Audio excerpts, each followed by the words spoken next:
यहाँ Charles Darwin ने रसायनों और ऊर्जा के उपयुक्त मिश्रण के साथ गर्म छोटे तालाब में जीवन की उत्पत्ति की संभावना का सुझाव दिया था। वाशिंगटन विश्वविद्यालय द्वारा किए गए और कम्युनिकेशंस अर्थ एंड एनवायरनमेंट में प्रकाशित नए शोध में इन स्थितियों के लिए संभावित मिलान के रूप में पश्चिमी कनाडा में एक उथली सोडा झील पर प्रकाश डाला गया। निष्कर्ष से ये नया समर्थन मिलता है कि लगभग 4 अरब साल पहले प्रारंभिक पृथ्वी पर झीलों से जीवन का शुरुआत हुआ होगा। वैज्ञानिकों ने जाना है कि सही परिस्थितियों में जीवन के जटिल अणु अनायास ही उभर सकता है, जैसा कि हाल ही में blockbuster hit lessons in chemistry ने काल्पनिक रूप से दर्शाया गया है।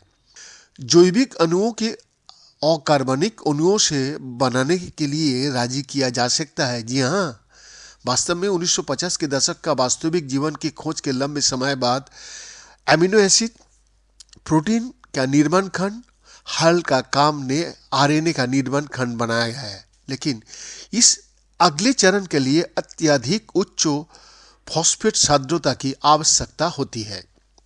फॉस्फेट आरएनए और डीएनए की रीढ़ की हड्डी बताता है कि और कोशिका झिल्ली का एक प्रमुख घटक भी है। प्रयोगशाला में इन जैव अणुओं को बनाने के लिए आवश्यक फॉस्फेट की सांद्रता सामान्य रूप से नदियों, झीलों या समुद्रों में पाए जाने वाले स्तरों से सैकड़ों से 1 मिलियन गुना अधिक है। इसे जीवन की उद्भव के लिए फॉस्फेट समस्या कहा गया है, एक समस्या जिसे सोडा झीलों ने हल किया होगा। मुझे लगता है कि ये सोडा झीलें फॉस्फेट समस्या का उत्तर प्रदान करती है। पृथ्वी और अंतरिक्ष विज्ञान की ईडब्ल्यूओ प्रोफेसर वरिष्ठ लेखक डेविड कैटलिंग ने कहा, हमारा उत्तर आशापूर्ण है।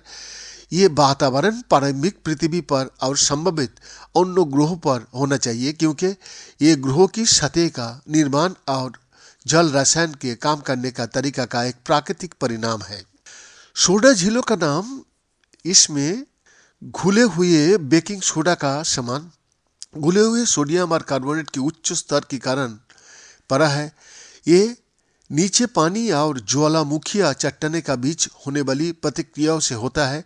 सोडा झीलों में घुलनशील फॉस्फेट का स्तर भी उच्च हो सकता है।